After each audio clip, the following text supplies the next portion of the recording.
And now we are hitting the go live, so let's see what this thing is doing. All right, looks like we're up and live. I'm going to move for 1 sec. I forgot to turn on one light here.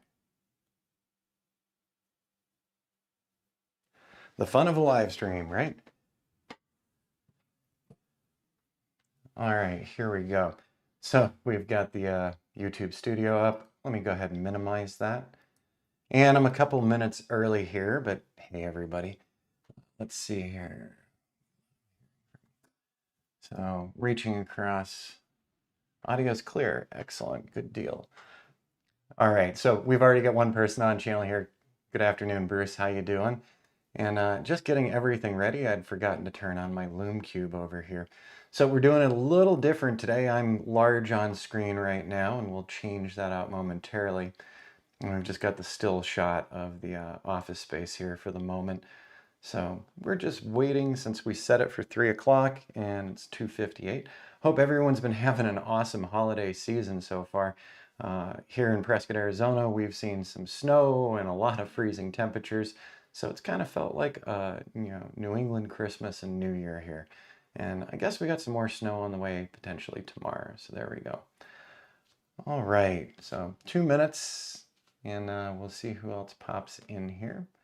So we haven't done a live stream in a few weeks now. Sorry about that. Something always seems to crop up and interfere with it. So when we do the live streams and things, we're usually working around other client projects. And hey, Corey, how are you doing? Good to see you on here today. So I put the chat bar up here a little larger than usual, just so that I can catch any comments coming in. And like I said, we're going to be moving some screens around, so I think I need to set up some shortcut keys for OBS. That's what I use for doing the streams. Hey, CJ, how are you doing? Good to see you here today. Figure a few people will pop in. This is something I've never done before, going through all of my gear. And it's not all of the gear, but it's most of the gear that helps make up my business. Stuff that's used regularly, daily, weekly, monthly. So we're going to talk about it in 3 different parts. We're going to talk about the stuff we use outdoors, the equipment that we use indoors, and then the software that we're using indoors as well. Oh, weather with rain there. Right now we've got some big clouds rolling through, CJ. They look like snow clouds, and I guess tomorrow we're gonna have a really high percentage chance. So we've had a couple of inches 2 days in a row of snow melted off. It's all melted off now, so that's great. And all right, so it's 3 o'clock, so I guess we can kick this live stream off. And for those of you who came in early, thanks for popping in. And for those of you joining up now, I really do appreciate you spending a little time here. So hopefully today's information is going to be of use to you. Maybe it'll give you some ideas about your own gear. One of the things that I'm going to caution you on, a lot of the gear that I have has been with me for over a decade. So, and what I mean by that, all the lenses for my Canon 7D and my Canon 5D, I didn't run out and buy all this stuff all at once when I said, hey, I want to start doing some drone work. I was already heavily invested in a lot of camera equipment, a little bit of video equipment, but my big thing was still photography, landscapes, and documenting the Southwest, and also doing a lot of ghost towns. Those were my 4 fun projects. So right up on screen right now, we've got my Lightroom Classic here, which you're not seeing at the moment because I'm blocking the screen. So I have to remind myself of that. Before we really get started into this, I wanted to show you one thing. So this is all of my gear. This really is everything that we use when we head out. I'm going to just roll on down here. So this particular shelf setup is stuff that goes out on almost every job. So this one right here, and also the yellow one. So easy to reach, easy to grab to head out and do our client stuff. But one of the first things, let's slide back on over here. The rollers don't want to work very well. So this is one of my Pelican cases. This is actually the Sky series. I don't think they're making these anymore. I'm not really sure. But so this is for one of my Mavic 2 Pros that we bring out on basically every job site when we're heading out. But I wanted to show you a design flaw with this, and then we'll just talk about everything else. So I love Pelican cases. However, I'm going to turn this up here, and I don't know if you can see, but these two areas right here are open-ended. So when you set this down on the ground and pick it up to bring back to the Nissan Titan, it scoops up a ton of dirt. We're in a desert state. We've got a lot of loose dirt and sand. You know, southern Arizona is even worse than northern Arizona. But one of the things that we've learned with this particular case is if I pick it up quick, bring it into the truck, and then set it down, all this dirt dumps out all over my back seat and all over any other gear cases. So one minor complaint for the folks at Pelican. I do love Pelican cases, but that's a bit of a design flaw in my opinion there. We're gonna close that one up. What I'm gonna do now, we're gonna switch from me being big screen to me being small screen. So bear with me for one moment as we change out the visibility on me and go ahead and minimize OBS. So like I said, today we're going to talk about all this different gear. I have Lightroom up on screen right now, and I'm just double checking the OBS real quick. All right, we're all good. So what you're seeing, this first image is, of course, my tiny small studio space that still has echo in here. I'd like to get some kind of sound dampening in here down the road for doing the tutorials, classes, and also doing streams like this. But one thing at a time. So what you're looking at is what I come into basically every single day. Just to point out to you over on the right hand side of the image here, we've got the Mac Mini, and if you didn't see my last video, the Mac Mini is one of my 2 favorite purchases that I've made in 2021. The machine's a beast for the size of it and for what I'm having it do. It is strictly photo editing and video editing. That's basically all that my Mac Mini is about. I did pick up a BenQ monitor, 27-inch monitor last year to go with the Mac Mini. Then of course we have my iMac. It's a 2017 iMac. I'm still using it for processing 2D and 3D models with Metashape. It runs really slow and it is painful to wait for the models to come out, but it still runs them all the same, so I can work on other parts of my projects and let that work go on the iMac.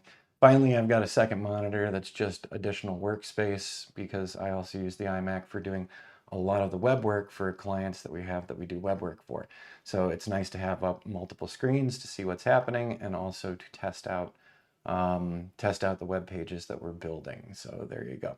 And then you can see in the screen, and you can also see behind me as well when we show that background. We've just got everything set up on these cases. So these have been fantastic. You know, very easy to get out the door on a job day. So I know where all the equipment is, I know what I need to grab up, and things don't get left behind. So that's fantastic. Now, I'm going to take a look over. So we've got Lightroom up for the first couple of images of items that we utilize. So let's talk about what comes with us on the road. So our outdoors equipment. Number one, of course, is the Mavic 2 Pro and the backup Mavic 2 Pro and the Mavic Pro, the original. So there's 3 drones that are usually in the back seat when we're going to a client location. And that way, if we have a failure on one of the Mavic 2 Pros, we've got a second one. Also, you know, I do like utilizing the original Mavic Pro for testing apps, testing new flight apps, testing new features. But it still does get used as well, especially for modeling. It does a nice job for modeling.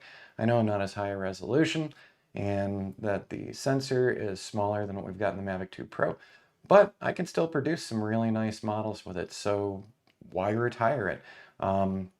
My original first drone was one of the early Phantoms way long ago, and that thing's still actually boxed up but no longer in use. That was the Phantom that you needed to put a GoPro on, if you remember that one. So there we go.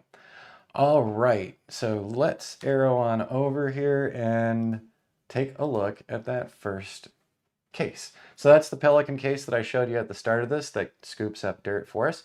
So this is one of the Sky Series cases from Pelican. So we've got 2 batteries slotted in. We've got the 3rd battery in the drone, and we also do have another bag for carrying additional batteries out. And we also have additional batteries for the original Mavic 1 as well. So let me double check my stream quality really quickly just to make sure we haven't dropped anybody out. And okay, excellent connection still. That's a good thing. I do have to say that our cable company has been really great about dropping our internet constantly since we've gotten a little snow. And so there's my complaint for them. But I just want to make sure we're not dropping off here. All right, so that number one piece of equipment that comes out to job sites, the drones, of course.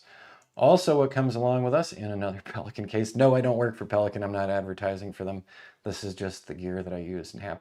I had this particular Pelican case around for quite a while for bringing things out when I go kayaking on Watson Lake. But so inside of that Pelican case, we do have the Ricoh Theta Z1 that does come along with us to almost every single shoot as well. We've got a nice little monopod for it as well. And this thing's done great for terrestrial-based 360 imaging. So that is always coming along in the truck as well. And then the next big thing that comes with us is the Canon M50. So I took a shot of it this morning just to show you the setup because I was doing some videos yesterday. So on this particular one, I've got the M50s right over here for me. But I had the Lume Cube, which is now lighting me from over there on there because I was doing some work with another person, doing some video of them. So we've got the Lume Cube, we've got our Rode Wireless Go 2 connected right in here, and then we've got the Canon M50 in one of the small rig cages. These things are awesome because you have so many places where you can mount additional gear. So stream all good on this side here in PA. All right, CJ, that's awesome. Thanks for checking that out for me too. I do like it. If you notify me in the chat, I will see it pretty quick. So if any issues come up, just please let me know. So the Canon M50 has been coming out on the job sites lately as we're documenting some new builds and some new classes that are going to be coming up. And I'll mention one of these things at the end of today's video, which is pretty exciting. So it's a new contract. But so the M50 has been coming out with us on just about every job site as well, because if there are opportunities to do some recording for classes, tutorials, YouTube, or for my own reference, then I'm doing that. This is a nice compact camera. I'm just going to take it off of here. Let's grab this out. And once again, we've got the Rode Wireless Go 2, so you have ventured right along with me. So here we go. I can't see this on screen right now. But Canon M50 with the small rig, so we've got these metal brackets in here. We can put all sorts of devices, so I do have a lot of different connectors for these. So in addition to putting on the Wireless Go and putting on the Lume Cube, we could put on one of my flash triggers. You know, these small rigs are absolutely amazing. I've also got a small rig for one of our iPhones as well. And I'm just going to set this one right down here in front of me. We don't need to put that back into there. So the M50 is out on every job, basically. And the next item that I have that comes out on every job, which is connected to the M50 right now, is, of course, the Rode Wireless Go 2. This is the receiver. And right now on my chest, we've got the transmitter as well. So... and then we've got a second transmitter sitting off to the side down here. Once again, that transmitter also acts as a backup recorder for you, so you can sync your audio file from the camera along with what Rode has picked up for us. Very nice, consistent audio. Hey, Greg, good to see you here today. Thanks for stopping in. And I figured, you know, this is going to be a bit longer one because we do have a lot of gear here. And people will be popping in and out. Please remember that you can watch this on a replay afterward. And by the way, if you enjoy this type of content, make sure that you've subscribed below to get notifications when we're putting out new videos, not just the live streams, but some additional tutorials that we're going to be building over the next couple weeks as well. We've got a new class in the works, and we're going to be showing some of that class here on channel as well. All right, so the M50 and the Wireless Go 2, let's arrow on over, and there are the little Rodes with their little hamsters on top of them. I know they're wind baffles, but let's arrow over. Every single time that we're out, we do have an extra iPhone, so it's the drone phone is what I refer to it as. It travels along in the Pelican case. So this is one of the devices that we use to connect when we're in the field. So what's up on screen there right now is Macbook Pro, and just a quick shot this morning. So none of these photos are going to win any prizes, but I was just assembling things for you guys to follow along with. So let's go ahead and arrow ourselves over again. The next item that does come out on every job site is, of course, my iPad as well. So it's an iPad mini purchased in 2017. Got that on a nice Black Friday sale and had some pretty good savings on it. So the iPad can use my Litchi and my Map Pilot Pro and Ground Station Pro. And the entire reason why I bought this particular iPad a couple of years ago was to run Ground Station Pro because, as you may or may not know, Ground Station Pro is an iPad-only app, not iOS, iPad-only app. Talk about really narrowing things down. But so we do regularly still use Ground Station Pro, and it's also great to have as a backup for me. So I also have my iPhone that's with me, so we've got the setup. You know, if something fails on the iPhone, we can switch over to the iPad, and if something fails on the iPad, I can actually use my regular iPhone as well, so that we can still get the job done. These things do happen, failures do happen in the field. Devices overheat, batteries go quicker than we expected. So with all that in mind, we have backups to our backups 9 times out of 10. Let's arrow over again, and the next item that comes out into the field with us every single time is the Android, the Samsung Android. And so had this one for a couple of years now for doing testing. And specifically, this is my test platform for when we're working with Drone Harmony. So when we're testing things out like Drone Harmony's new 360 feature, which works, but I gave them a couple of comments on that for just a few rough parts. So they're going to be doing some adjustments and letting me know in the near future, which is going to be great. We're going to do some more testing with this. And with the upcoming project that we're looking at, this is probably going to get some heavy usage, larger construction site. And I can see the value right away in being able to plan out standard aerial photo paths where we're also incorporating 360s within the flight. So that's really exciting. So we'll be spending some more time with the Android in the field and doing screen captures for you in 2022. So there we go. These were the major items. Let me just take a look back over. I've got a note list for myself over here. Of course, I put a note to myself here. The Canon 7D, the Canon 5D Mark II, they're not in the back of the truck all the time, but when we're doing properties and doing more than just raw land sites, those cameras are coming along. So we do have ultra wide lenses. We've also got some L series zooms. We've also got an 8mm lens so that we can do DSLR 360 panos as well. So while the Ricoh Theta Z1 is awesome, it's still, if you do it right, it still doesn't measure up to utilizing a DSLR for doing high-end 360s. So sometimes those cameras come along, especially completed home projects as well. So let's go ahead and we're gonna minimize the Lightroom Classic. Well, actually, let's take a look back over here. And yeah, let's go back to the first screen, shall we? So from what we take outdoors with us, you know, we're out there, we're capturing images, we're capturing data with the drones. And when that's all said and done, when you've completed what is the shorter part of the job usually, you come back to the office, you start offloading things, you start post-processing things. And, you know, gear goes into that as well. So just checking back on my hit list here, the Mac Mini M1, if it's video, if it's stills, it's all landing on the Mac Mini M1. And in the video that I did the other day, I do have to say, it's my best sub $1,000 purchase of a new computer that I've ever had. So Apple was starting to get on my bad side a couple of years ago, but with the advent of the M1s, so far I'm very happy. You know, we're coming up on a year of usage and it's been awesome. So the M1 always gets pulled into it if I'm doing 360s, if I'm doing still images, if I'm doing video editing and video offload, all of this hits the M1.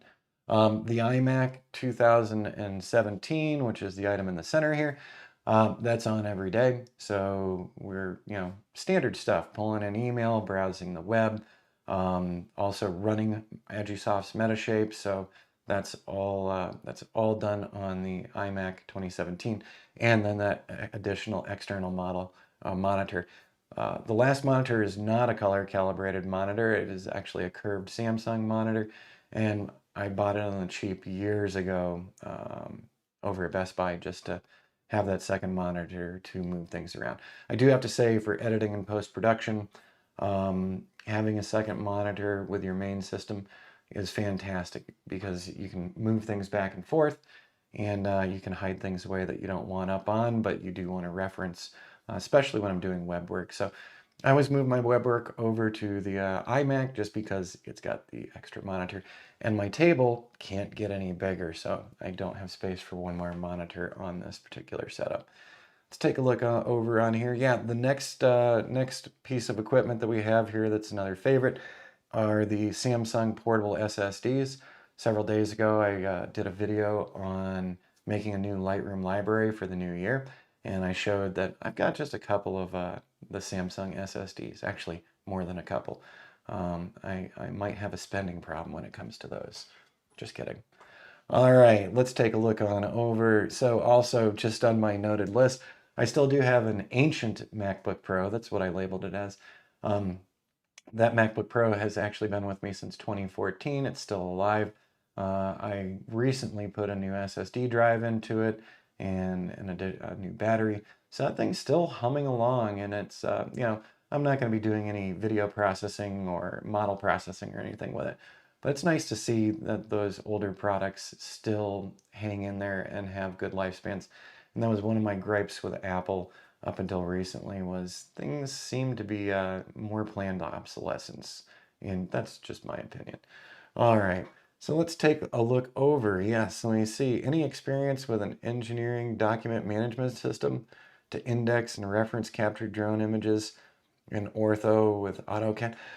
CJ, off the top of my head, no, but I'll actually make a copy of this when we're done, and then I can start looking around for you. So I haven't had any kind of exposure to like a documentation management system. So one of the things that I did back at Sprint and AT&T Wireless, one of my claims to fame was database design and tracking our entire network, you know, circuit setups, where they're coming into and out of the switches. So for, you know, documentation and management of my video, I utilize an application called Kino. And for my still images, I utilize Lightroom Classic. And when I say still images, that doesn't include the images from modeling, because they generate so many images to put together a model. So those are usually separated out from the standard, you know, aesthetically pleasing shots for our clients versus the modeling side. All that stuff gets moved out. But I will take a look around to index and reference captured drone images and orthos. So I can very easily manage and find quickly through Lightroom and through Kino. So that's how I find the materials that I'm using to put together final presentations for customers. But that would be really nice to have a fully integrated system. And so I want to make a note of that too, because we're also up to new things. As I've told channel viewers for the past couple months, there are some other projects going on here, and some projects that might help other drone operators manage all their data easier as well. So we'll be talking about that more this year. The group that I've been working with has been all under the weather over the past couple of weeks. So it's rolling through everybody. So we haven't had to sit down face to face in a while. Everything's been happening on Zoom instead. So, all right, let's see what else is over there. So indoor work, we've got, oh yeah, so while you see all this Mac stuff, I am a Windows user as well. And we do have an old gaming platform that I built in 2014. We also have a Windows laptop. Those two Windows systems are around for doing testing, for website testing, and also I have tried out Agisoft's Metashape on the big video gaming box, and just too underpowered to run Metashape. Metashape does a better job on the iMac 2017. We need to build a new Windows system. Hopefully we'll get one together this year. But, you know, the chip shortage and everything, you just don't know. So I'm not going to overspend on a new graphics card, GPUs, or anything. So we'll work with what we've got and, you know, keep some cash in our pockets. As we're going through all this, please remember, once again, this was not all bought at once. So, you know, if you're running out to start your small drone business, you do not need to go get everything that I have today. Take your time with it. Pick the most important applications and pick the most important hardware and start from there. But, you know, don't go draining your bank account on grabbing all the gear right away. Grow into this. All right, there we go. Let me see here. The Canon M50 is also utilized in here as well. So that's why it was sitting over there on my Manfrotto tripod here, because I did another recording this morning and another one with it yesterday as well. And that's also one of my next notes was there's Manfrotto tripods all over this house. Well, not all over the house, but we've got light stands, Manfrotto tripods, monopods, you name it for supporting a camera or a 360 camera, we've probably got it here. And as you also probably have noticed if you've been on this channel for a while with the gear behind me, there used to be a green screen back here, but I got tired of messing with it. Let's just be honest. And this is much easier back here now just to get the gear for when we're heading on out of here. All right, what else? Okay, so one of the other things, I did get a new set of headsets this year, so Audio-Technica. Jody had actually researched this one for me, so I use it when I'm doing video editing in Final Cut, going through all the video tracks, the audio tracks, and making sure that everything's working okay and I don't blow anybody's eardrums out. So there we go. And finally, what we're looking at today, what's filming me right now, is one of the Logitech webcams. Really, you know, very simple little one. And it's actually a fantastic camera. So it's been doing a nice job for me.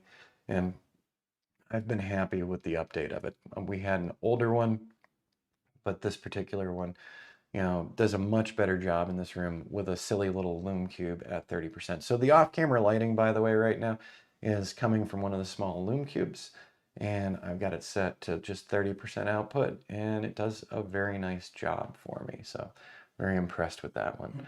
All right, and now, so that's basically all the gear that gets used in here. And most of the stuff is almost used every day.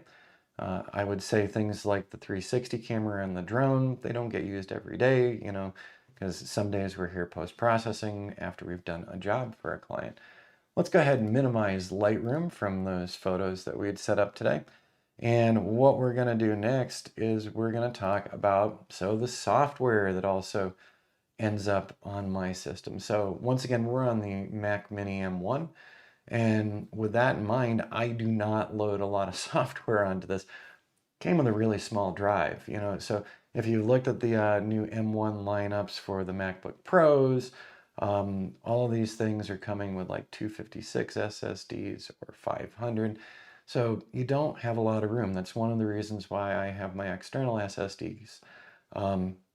Because I do want to keep this drive from getting cluttered, because one of the things with the M1 setups is they do utilize your main hard drives for swap space as you're, you know, working on higher end applications.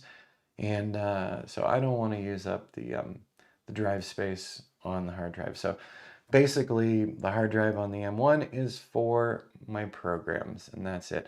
The one fun item on here is chess, but beyond chess, it's all about business. So as you can see, I am a Adobe Creative Cloud subscriber. I utilize Lightroom Classic almost on a daily basis. I'm also a Photoshop user. And you do not need to use these software applications to do your drone work. There's a lot of other imaging applications out there, like Affinity Photo, for instance. So Affinity has become a go-to application for me when it comes to dealing with my 360s and finishing out my final 360s for clients. Affinity Photo's brush tool for replacement does a better job than Photoshop. Sorry, Photoshop, but Affinity does a better job with that. So I will do some of my editing in Photoshop, then I'll throw it on over into Affinity for removing power lines, for removing the monopods, footers, those types of things.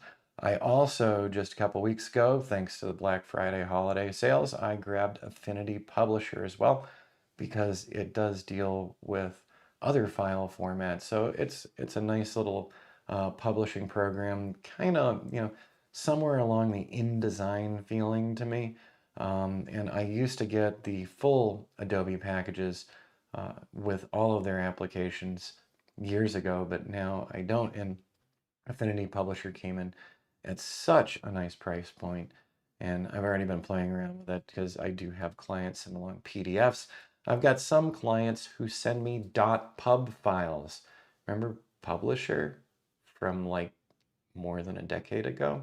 Yeah, I've got some clients that send me .pub files, and I need to be able to deal with those.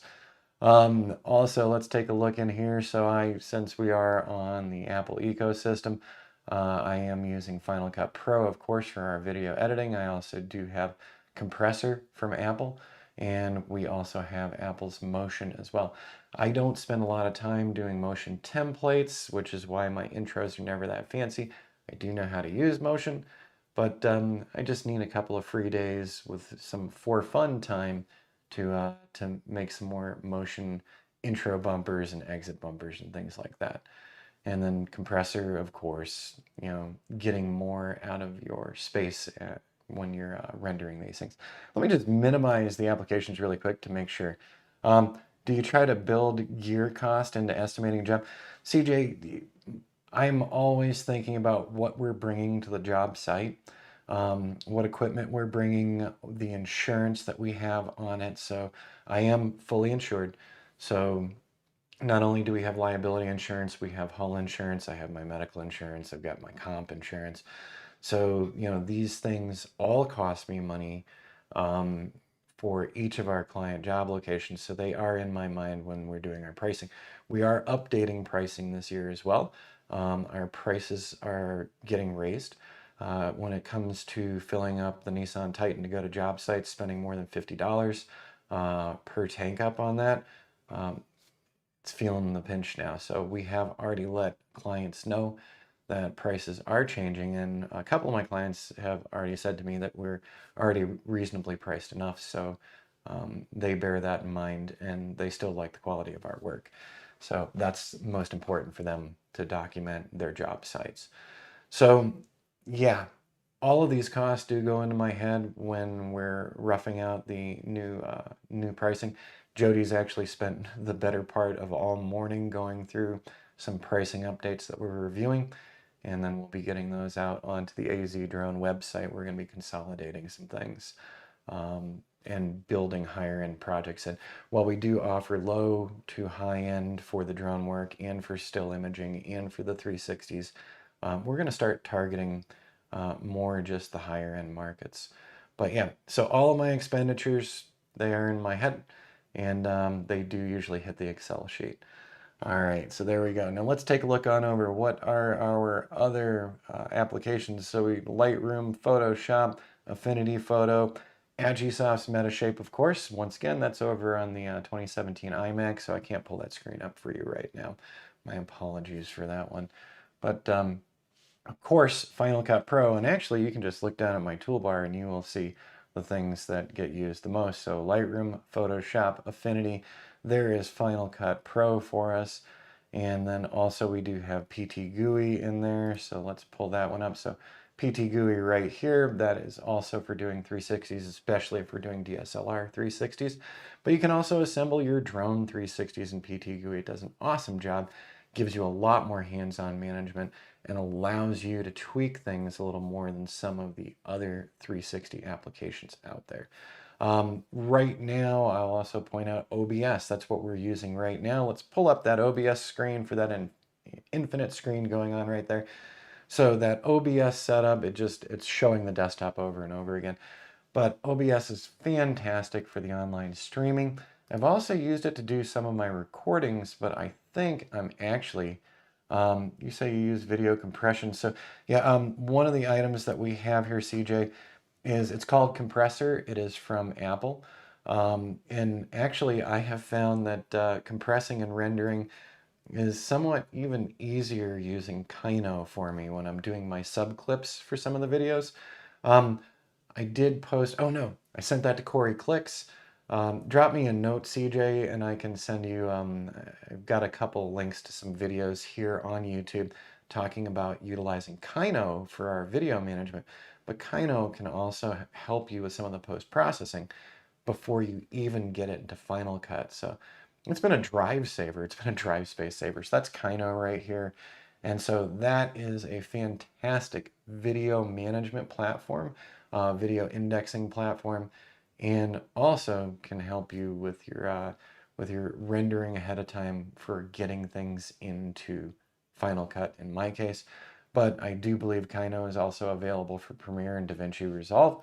And rather than just saying that, let's go take a look really quick to make sure. So Kino is another one of those purchases that has saved me a lot of time since I got them. All right, here you go before we finish this up. So Kino is from Less Pain Software.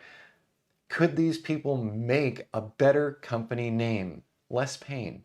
And it really is less pain when it comes to managing my videos and dealing with those videos going into Final Cut. This program has saved me so much time, and my time actually has value. So, in my case, anything that's going to save me time is of interest to me. So let's see here, Mac OS and Windows. There we go. So I guess not DaVinci. I thought they had DaVinci, but I guess I was wrong. So if you're a Windows user as well, you can get Kino as well and tie it in. Well, actually, I'm crazy. Yeah, no, it's going to work with DaVinci Resolve as well. So it's just Windows, Premiere Pro, and DaVinci Resolve as well. So cool, thanks, love it. Yeah, CJ, Kino was one of my best investments the other year, and I couldn't believe how much time it has actually saved me. So fantastic program, and I think Corey Clicks on here recently got his hands on that too. So. All right, let's take a look back on over. What else have we missed? I talked about PT GUI. Yeah, I've also got Photomatix Pro on here. This is an old one, but it's still a good one. So back in 2008, I got heavily into HDR, really surreal HDRs, compositing images, and also non-surreal HDRs. Photomatix Pro has been around forever. We also have Aurora HDR from the folks over at Skylum as well. But I gotta say, Photomatix Pro's hung in there for a very long time. So if you're into still photography as well, and you like doing HDR imaging, you haven't checked out Photomatix Pro, take a look at it. Fantastic. And yeah, I've been using that one for over a decade. That's crazy. Make myself feel old. All right, there we go. And let's take a look on over OBS Studio. We pop that up really quick. Oh, and then another classic that's on here a lot is Google Earth. So when I'm doing overlays of our 2D models just to see how they're matching up on Google Earth, that is another one that's regularly used here. And yep, Kino, love the subclipping feature the most. Yeah, all right, Corey. And the subclip feature is awesome for me. The second thing that I've started doing, and I just need to be more on top of this, is removing that junk. When we go out and we shoot, you come back with some great stuff and you come back with some garbage. And the delete button is such a hard thing to hit, right? So, because you look at an image and you say, oh, maybe I can use that later down the road. But keeping things organized and minimizing all of the junk and clutter, one of the great things with Kino is you can create subclips from the main clips. You can set the subclips up in multiple formats as well. Web ready or, full screen presentation. I think setups for ProRes as well, but pulling out the subclips, the things that you really want from that particular flight, from that particular video flight. Once you've built those subclips and you throw those on over into Final Cut, you're not going to look at a quality degradation from, my viewpoint, at least on a 27-inch monitor. So that's been a space-saving feature because once I go through and do all the subclips, I go ahead and clean out all of that original gigabytes worth of video from the job sites. So we're just getting right down to the clips that we want that we can provide to the clients and also edit afterward as well. Yeah, CJ, it's so painful to try deleting things, even when you know it's a bad one. So one of the things I do in Lightroom is I do passes through after we've done our shoots. I pick flag all the things that I know we're going to use. and then I don't do anything on the other ones. Really terrible images, I will put those on reject flags, and then I'll delete all my reject flags for that day. So that does save me some space, but I need to go back through all of my catalogs, and probably 50% of the images in them, I could delete them at this point. But that delete button's so darn hard. All right, so there we go. Let's take a look back on over here. So Google Earth was the last one on there.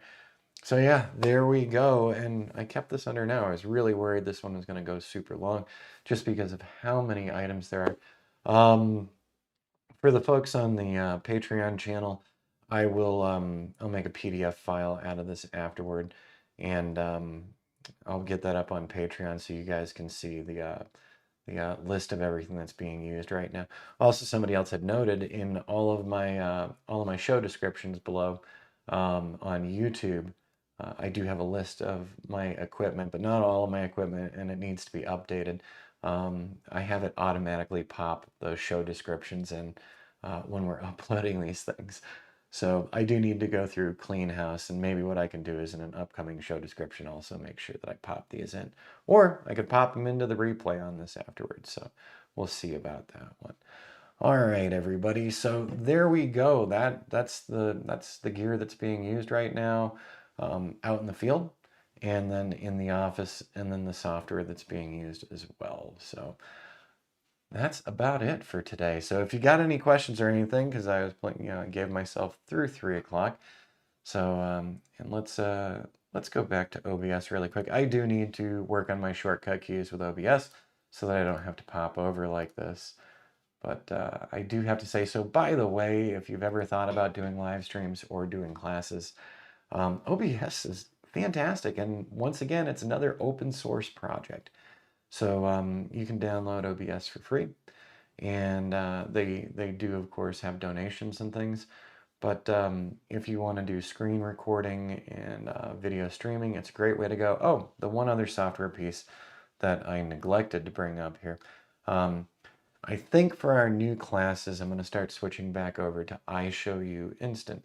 So one of my complaints, OBS does a great job, but you'll notice if you're looking up in the corners or anything, so I'm just moving my mouse around here, where the Apple symbol is and the Finder and File and Exit and all that, the font is not that big on the bars, and it doesn't look great through OBS. On the OBS recording side. So that's been bothering me recently as I've started a new Lightroom series.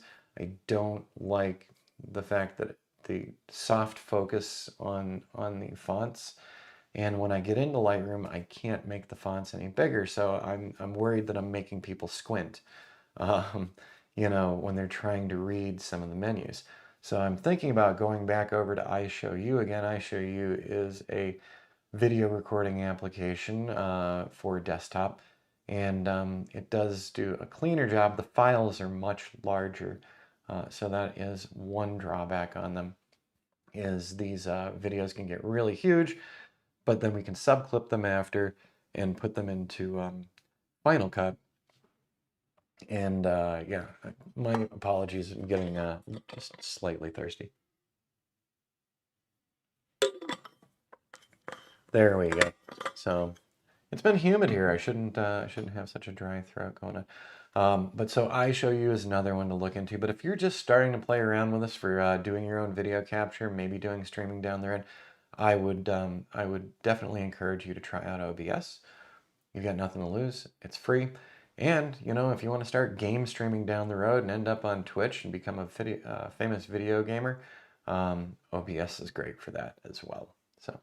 Well, all right, everybody. I think that one is going to be a wrap for the day. I hope you found this enjoyable, informative, and useful for you, and gives you some ideas about some of the gear that you might want to get in 2022. Like I said at the beginning of this, don't run out and buy everything. Build into it. So, the client base that you're working with today, make sure you have the equipment and software you need to work with them. And as larger and larger projects come your way, that's when you basically utilize your new clients to purchase that new gear and software. And with that said, I did want to make mention of one more thing. So I said earlier on in this video that we're already looking at some new stuff coming into 2022. So we were just contacted the other day about a 26-month-long project of a 20-plus acre location. So we're already in talks with the clients. These are people that we've worked with before, so they already know the quality of our work. And bottom line, when they got back in touch was they said, we want you to do exactly what you did for us last time. So that will be some more content for the See My Build website that we're building out, and also our media management going forward. So thanks, CJ. I'm glad that it was useful to you. That's awesome. Well, all right, everyone. I hope you have a great one. We've got just 2 days before New Year's here at this point, right? Today's the 30th. So tomorrow night is the boot drop in Prescott, Arizona. So that that's right. They have a boot drop here down on Whiskey Row. I think they do a boot drop at 10 o'clock, and then they do another one again at midnight. We won't be going out to that. It's too gosh darn cold for me. I know I'm from New Hampshire, but I don't want to be that cold. So I just did an estimate on a 400-day project. Awesome. Awesome. That's CJ. So that's the contact we got. We've already worked with them previously doing a similar thing. This is just a larger job site. So we are, one of the things, I'm writing up our estimates and everything and a contract for it. But one of the big things is the drive time on this particular project. It's going to be basically most of our day on the road, and then 1.5 to 2 hours documenting on site.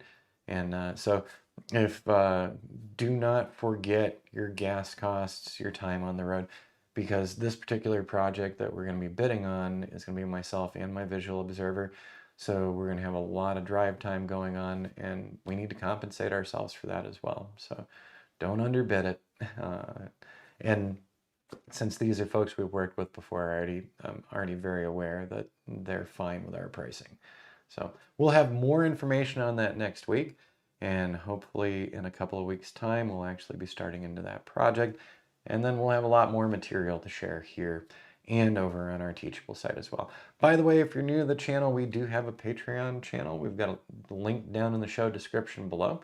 And so if you'd like to become one of our Patreon members, you can do that. We have Zoom calls at least 3 times a month, and then we do these live streams regularly as well. All right, CJ, you included 2 hours of drive time. I wish it was only a 2-hour drive for us on this one. Pretty crazy. All right, everybody, have a happy start to the new year. I won't be doing any videos tomorrow. We're just going to have a relaxed end of the year. And then we'll jump right back into all the business thoughts, probably on Sunday. And then we'll be getting back into it heavy on Monday. So everyone, stay warm, stay happy, and fly safe. We'll see you again in the new year. And I hope that we all have great success in the upcoming year building our drone businesses and building our reputations with our client pool and expanding our client pool. So we'll see you again real soon, everybody. And with that, I'm going to head up, hit that end stream, and remind me to research that I need to make some shortcut keys so we don't have to pop these up. See you again real soon.